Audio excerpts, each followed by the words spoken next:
Welcome back for part 10 of this series. We're going to be talking about some additional framing concepts today.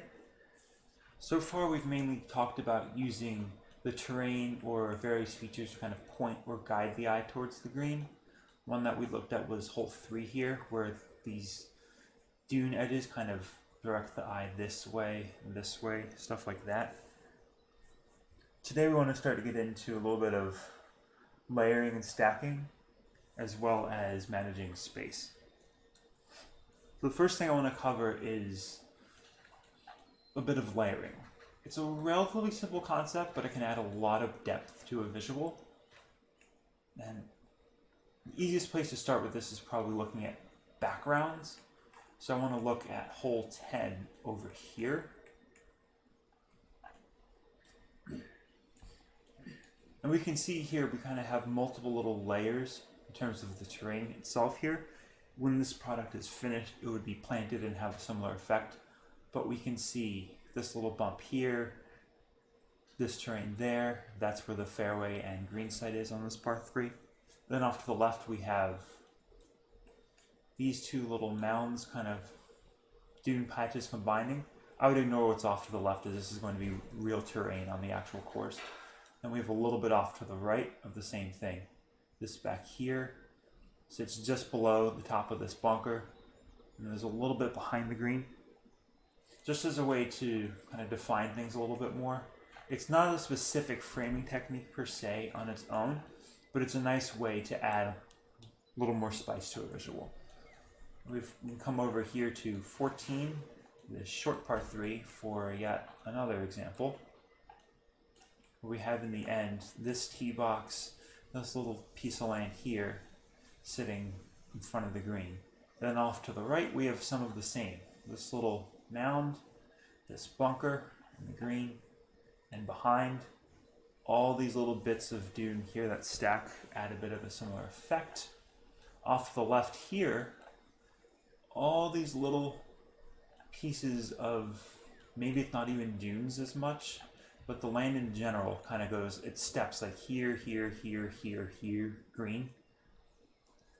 So in that sense, this is still framing, but it's not just all at once. It's broken up over a distance. So you can do that same stuff. That would be an example, this part here, of how you can use various different layers to work on framing, or as part of the frame. So layering, stacking, relatively simple concept. The main purposes of it are to help the visual pass through space. You can kind of obscure a player's depth perception as well.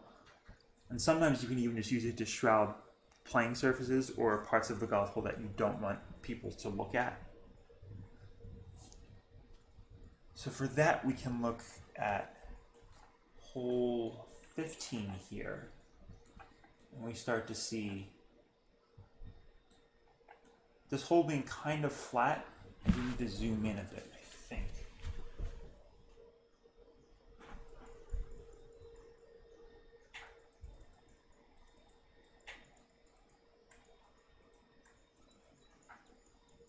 Oops. Unfortunately, it's only PC with this particular luxury, but zooming in can be a good way to get a closer look. Lowering the FOV, closer way to get a look at this stack. So you can see on this hole, the green sits right here. And in terms of stacking, this one stacks mainly with bunkers. We have these two here. They kind of work together to form a little bit of a line and some motion here and a little bit up towards where the green side is. And then this one further out here sits short of the green, with this little bit of terrain coming off it is doing a similar function. You can kind of see how it sits from ground level, and these little features at different distances are all working together as part of this visual. And you can't really see too much of this terrain in here at all. In this case, it works to the player's advantage. Yeah, this is a completely unfinished product, Aaron. It's not even my course. Let me see. So we can come to 13 here. So while we know that bunkers are a relatively easy way to get to add some layering and stacking effects. Sometimes you can do it just with the terrain itself, and this would be a good example of that. So we have this little bit here of cliffside for a layer, and we kind of see the terrain kind of goes here and then up towards the green. But you're not seeing everything. If we really grab a hold of this, it's this ridge right here that sits with the terrain behind it. It makes it look a lot more continuous than it is. Here it's shrouding this entire area of the playing surfaces, which when you get out here, the land's moving this way up towards where the green is. But from the tee, it's not necessary, and it just sits well this way. So there's that. A little bit here, along there, and then the terrain being hidden is not a bad thing at all. If anything, it makes the tee shot landing area completely blind and adds more excitement to the hole.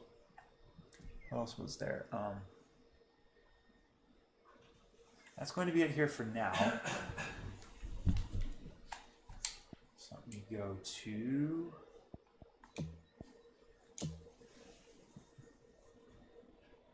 Of course, I'm sure you guys have not seen before. No, I'm just kidding. It's going to be Cypress Point. That works too.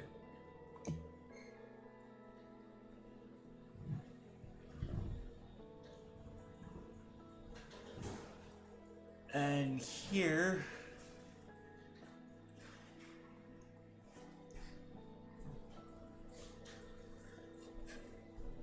this is also a particular Mackenzie thing.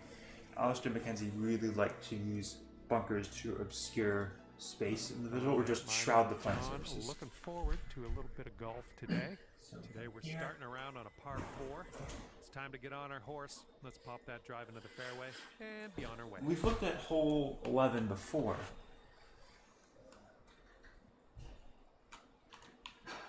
Mainly to look at the general terrain flow kind of this way. But we can see that the bunkers here are also helping this out a lot. It kind of looks like if you just look at the green bunker, little sliver of bunker, green. This also makes the fairway look a lot narrower than it is, which, as we know, if we look up, is actually all this fairway over the bunker.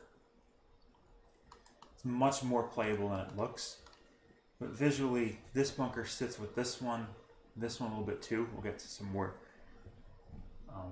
details on that in the next portion. And even out here, these bunkers sit reasonably well with the green from here. They block out a lot of that terrain. Short makes it look like, okay, you see the bunkers, and then there's the green. You don't see that much in between, so that makes it a lot tougher to gauge the distance visually, and it's just adding another layer to things as well. Also, this is not the most beautiful terrain in here. If you're going purely for a visual, you would not have to adjust this stuff as much. And especially in real life, that would be even more the case because moving and shaping this terrain is just going to cost more money. But even in the game, you don't have to pay as much attention to stuff there when it's effectively canceled out anyway. Like you can't see it. So then sometimes with stacking, still with bunkers, it can be nice to have a little bit of the playing surfaces visible. It's not necessarily a good or bad thing. It's just kind of one other thing to keep in mind as to tricks in your toolbox and that kind of stuff. So if we look at this one, we can see kind of more distinct layers. We have this bunker here, a little bit of fairway over it, and these two bunkers there in the middle. Above that we have fairway, and then the green. This would be easier again. Okay, I'll be down soon. If I zoom in.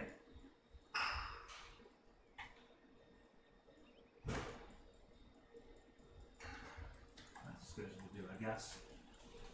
From here it should be a lot easier to see this.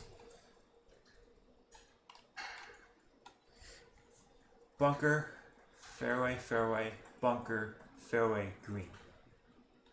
It's kind of a way to compress through space and just bring things as they go here. Keeps going up this way, up this way.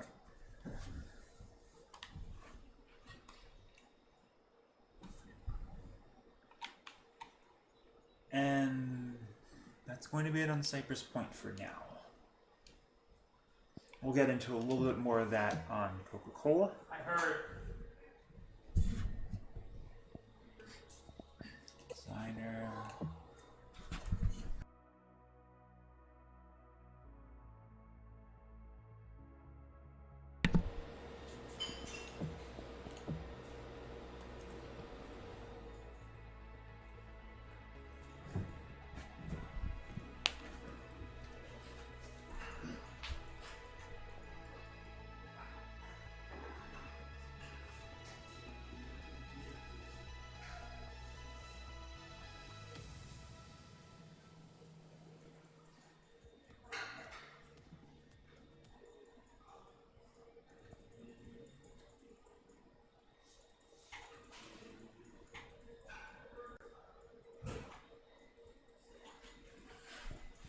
That's a decent spot to be. So in this course I want to look a little bit more at stacking with bunkers. And in terms of what can get it to work. It's very much about paying attention to what's at each level of what at each layer that you can see. So if we look at this one right here, main reason this is working is because of how this portion of the bunker and this one here are kind of working together. This one kind of sits on top of this one and pulls things up this way. These two bunkers, if the shapes are changed, or it would be hard to change one shape without changing the other in this kind of instance as well. And then over here on 2, we can see the T-shot visual, which I totally did not rip anything from Cypress Point 11 on this one.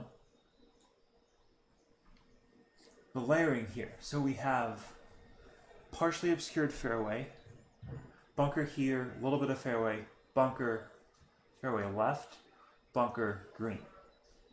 And from the landing area, it becomes even more obscured. And we kind of just see,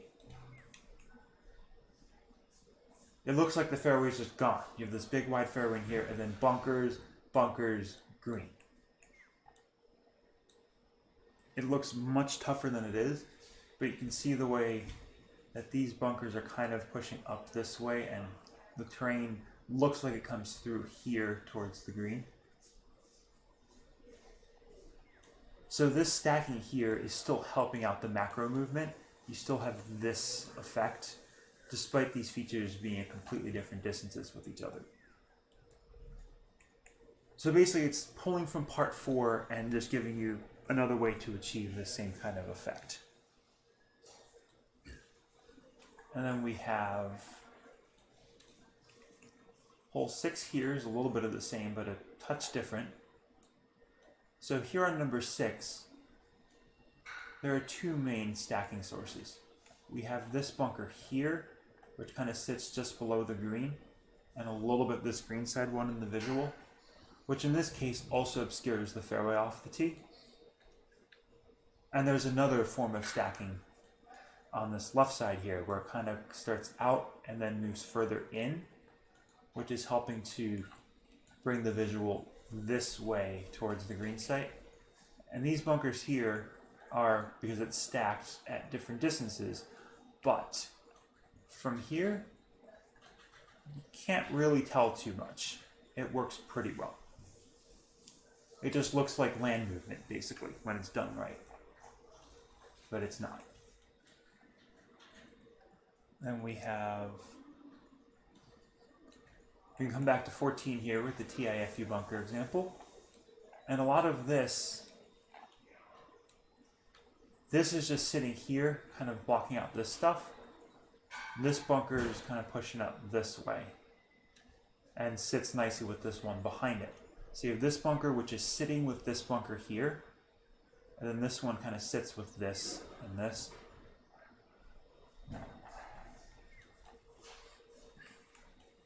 And the last example would be number 7. Yeah. So here.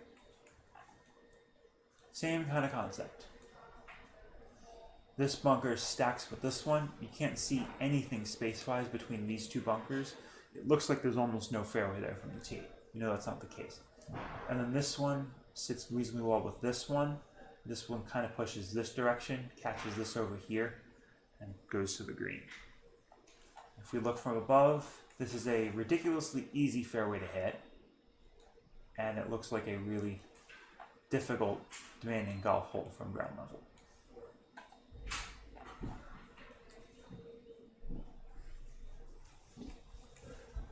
So that's stacking, terrain stacking and bunker stacking.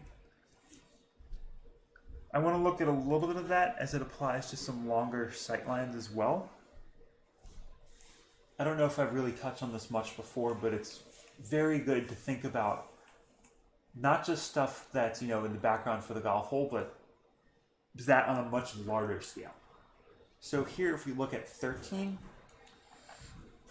part of what adds a lot of interest to this visual isn't just what this golf hole does, that there's a little area back here to frame the green, but it's these bunkers here by 14. 14 visuals all kind of playing a part in bringing this terrain this way towards where the green side is. It's part of what makes this green feel like it belongs where it does. This is done using features from other golf holes in the background.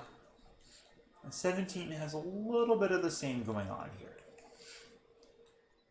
So on hole 17, we have these bunkers. This is where the green is. This stuff behind stacks down a little bit. It's not a perfect example. I would put this more in like the layering category than pure framing. But it's nice having this green site for number 8 all sitting above 17. Adds some more depth and interest to the visual once again. And we can go back to 7 here, and in the background here, it's a bunch of layers. So what's going on here? We have holes 5 and 17 that you really can't see. This little bit out here behind the green is really between holes 4 and 5.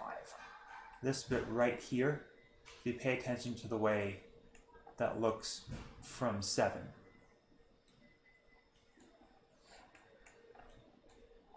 And then beyond that, you can see little bits of the fairway for other holes.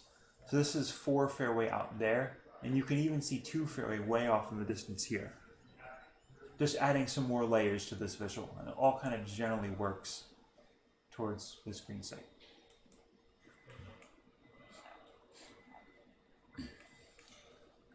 I'm going to cover a few more examples here. So number 3. This here really isn't so much a layering one as it is just a lot of things going on in the background. The way the different surfaces work, it kind of works like layers, in that we have this green, the empty Barranca area, 16th fairway, the dune, and then, if I can get a view, this is the tees for hole 15 up in here. And there's one more additional little thing here for an added layer of realism and depth, which is this little bit of grass planted in front of the tee, in a spot where you can just see it a little bit.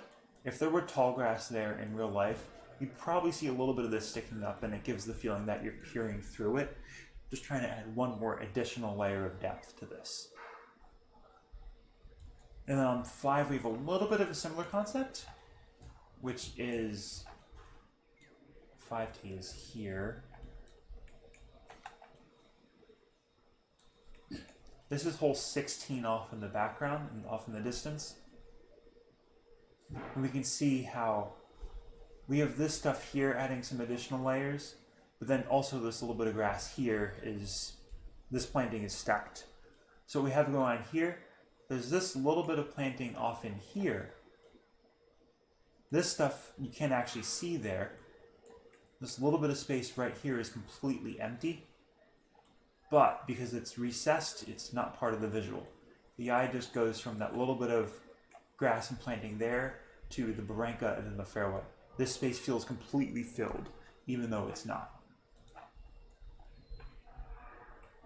There's a similar example if you look over here by hole 1. This grass line here feels like it fills the space before the fairway really nicely. Spoiler, it doesn't, it's just stacking. It's getting this at the right level so that it sits so that it sits like this.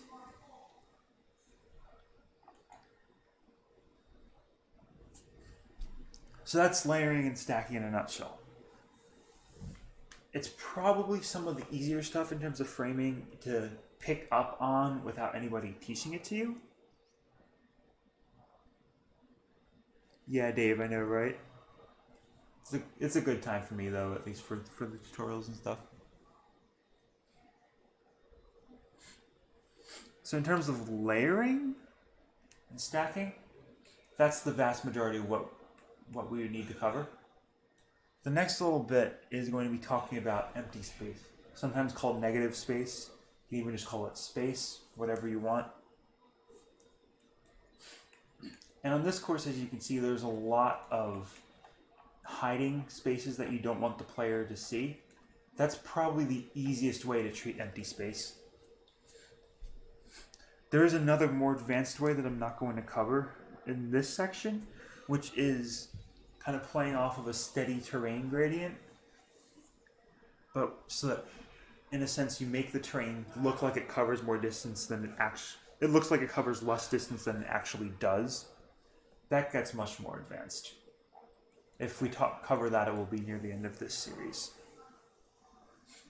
So the main thing to think about here, and even with layering and stacking, is that it's almost, if not as important, to pay as much attention to what the player doesn't see as it is what the player does see. For that, I want to come back to hole 10. I like to think of this as quote-unquote window framing, kind of like forming a picture frame. The general idea, though, and I did say I would come back to this hole later on, back in part 4, is that we kind of know how this generally works, except this hillside here on the left, most of it I actually lowered a touch from the original product in order to get the planting to sit and have the same effect. But the idea is that this stuff here is blocked out, so the player can't see it. There's a space along the side of the blanket. You can't see any of this. In this spot, I'm saying this visual works better if the player sees X amount of space. That's what really got this golf hole to work visually in the end, or one of the main things that did. So on this note, I want to look at another course. Thanks, Leosi.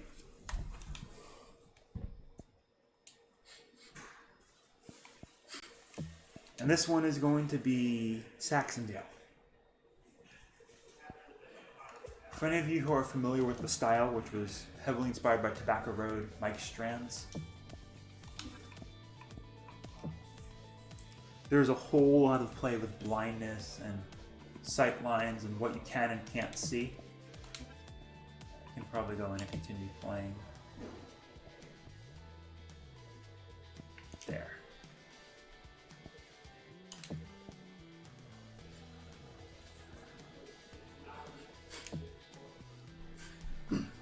From some angles, the stuff on this course blocks you out completely. From others, it has more of a kind of window framing function to it. Hey there, and welcome back to your previous round on this course. Picking back up on the first hole.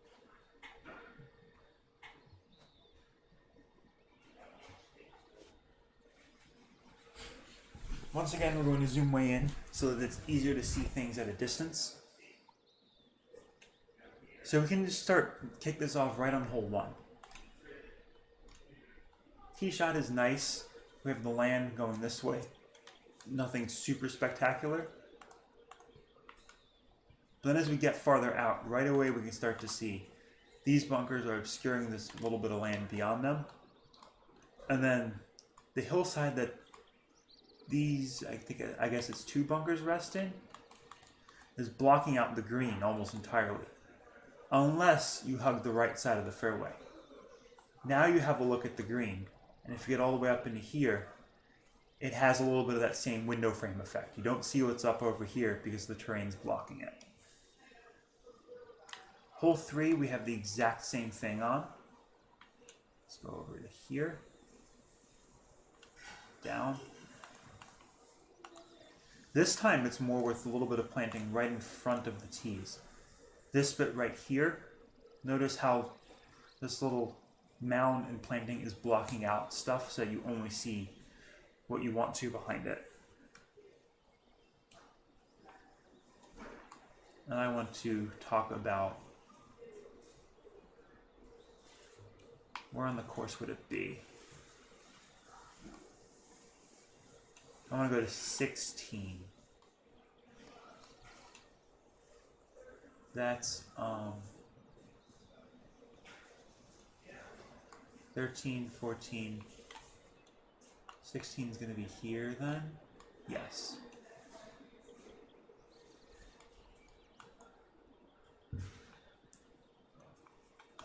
So hole 16 here. It's a double window frame basically. There's this little bit of fairway here that you can see.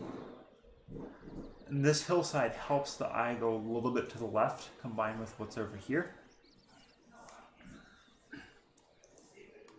And then when we get out there, if you play along the right side, which you can see off the tee, you end up with a completely blind second shot, characteristic of this kind of course. If you play the left side, which is blind off the tee, now you have a really nice quote-unquote window frame here for this green site. This space over here is blocked out. It looks like this terrain just goes from right where you are to the green.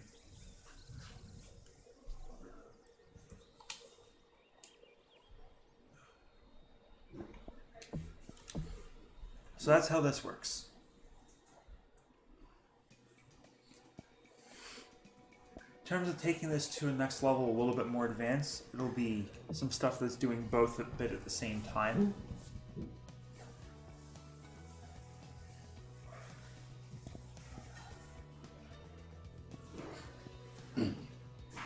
Let's go to Pacific Dunes first. Hey Lucas, how you doing? How was your stream? Got a tutorial sesh going here talking about layering and how to block out space effectively.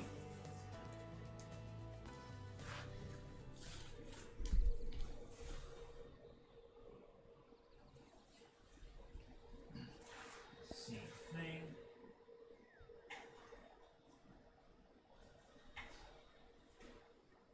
Roughly there.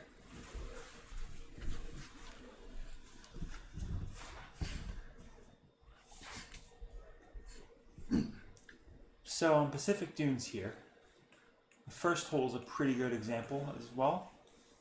I think this is the back tee.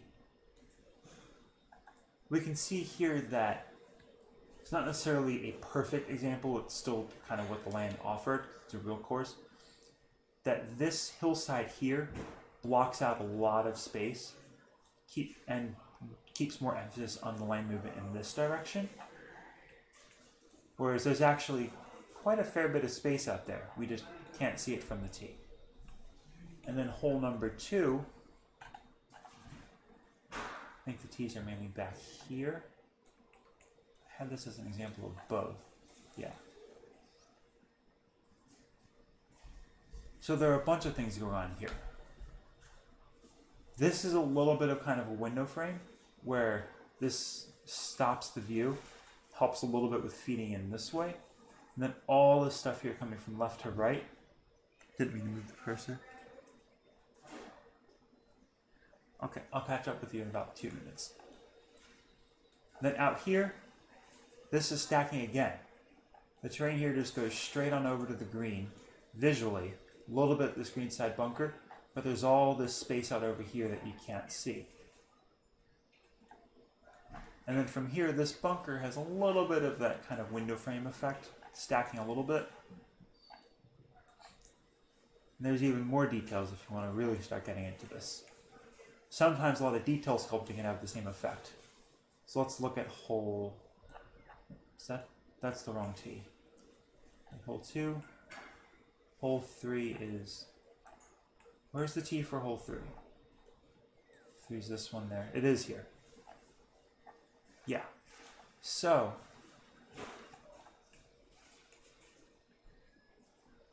we have the general land move kind of in this way, a little bit this way. But we can see This little tiny bit of detail sculpting here is a little bit of a window frame. It's blocking out this part so that it makes the terrain look like it draws through here. If you take away that detail sculpting there, the terrain's still nice, but here it just kind of wants to suck the eye this way, back to the golf hole. So this is a more advanced version of the same concept, just a tiny little bit of something there to block out the right amount of the view is what we're going for. Let me see what you guys are saying. Stream went well, played in our elite round of TST. I think Narwhal's kind of a random time, but I'm not sure.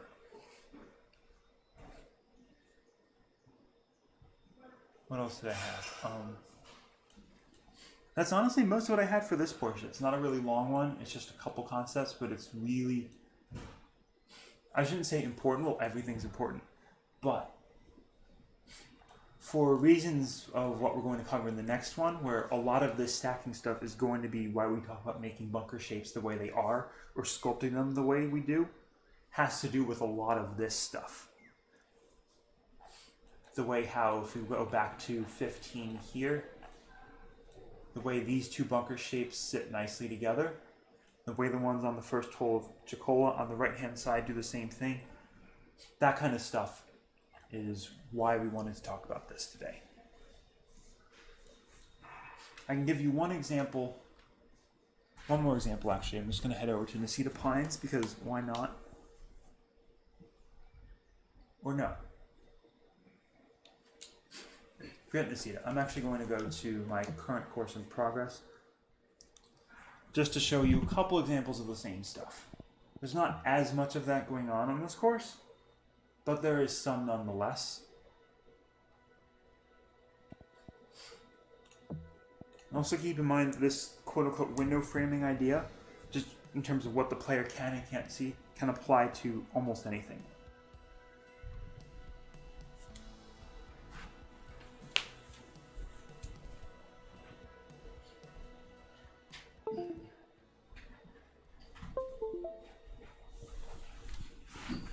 Back on keyboard now, plugged in. So, hole 3 here. It's obviously very unfinished, but we can look at this as a bunker stacking example. This one here is kind of just more to draw things this way. And then from here, these are obscuring all the space up towards the green. You just kind of see a wall of bunkers and the green sits on top of it. And these over here, because this hole kind of just falls off to the right, I wanted to add some bunkers as a way to kind of help with the framing, going this way towards the green. And these bunkers are not continuous. You have these 3 there, some space in here, which offers an additional layup option. It's hidden from play. You just see this all pushing up towards the green. Then we can come over to, this is another example of terrain stacking over here, number 10. And on this one, well, we have some bunkers, not quite stacking, but a similar function. These 2 here stack a little bit. They're not quite 100% dialed in. But then when we get out to the landing area, you see how all this just disappears. And you see the green pretty much sitting on top. From down here, you can't even see the green. It's just a little bit of a pin. From up top here, you have a view of the green, but it looks like it could be much closer than it is. There's virtually no depth perception on this. All good, Lucas. And how are you doing, Eclipse? This is another example of stacking. For window framing, I don't have too much of that yet on this course, I think. A little bit of that same concept, actually, so I'm not quite happy with how this stuff over here looks. And I don't want to do this, I don't want to make any adjustments here yet until I'm into the planting phases and stuff. But the terrain here, if we add a little something to just block out some space sort of this fairway. I'm hitting the wrong button.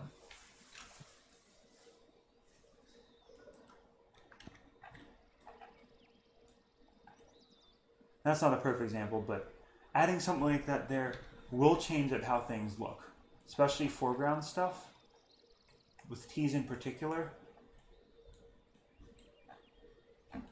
These here, it's not done, but if you wonder why I was spending a while on them, is to try to get it so the tees themselves are kind of aligning with the land as it follows the creek, so that these are stacking with what you see off in the distance.